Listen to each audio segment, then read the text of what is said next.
Nanakit ang ulo ni Abay. New career high 51 points. Naghalimaw sa game si Brownlee. Wala mo ng kapakapatid. Gustong i-posterize ni Japet si Abay. RJ Abarientos nakabawi na sa kanyang masamang debut game. Nag-ala step carry pa ngayon. Panis tuloy si Adams. Laban ng Barangay Ginebra kontra dito sa San Miguel Beermen. First 5 nga ng Barangay Ginebra. Abarientos, Thompson, Aguilar, Holt, and Brownlee. First 5 ng SMB, Rosales, Cruz, Fajardo, Adams, and Ferres.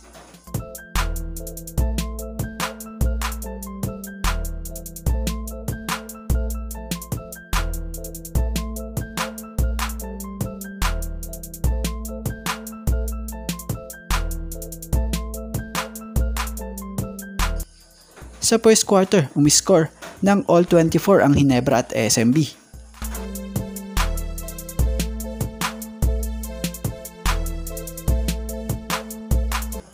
Sa second quarter, umiscore ng 22 points ang Ginebra at SMB. Kaya natapos ang first half na all 46. Sa SMB nanguna sa scoring ang import nila na si Jordan Adams na may 15 points. Sa Ginebra naman, ang import nila na si Justin Brownlee na may 16 points.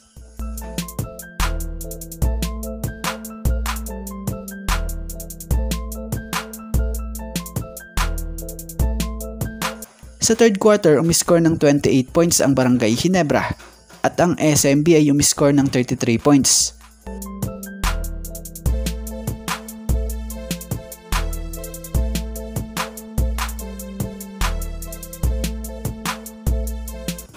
Sa fourth quarter, umiscore ng 34 points ang Ginebra at ang SMB ay umiscore ng 23 points. Kaya sa huli, panalo ang Barangay Ginebra na kung sa ay pinangunahan ni Justin Brownlee ang Gin Kings na kumamada ng career high na 51 points, 13 rebounds, 6 steals at 5 assists na sinundan ng napakatinding laro ni Japet Aguilar.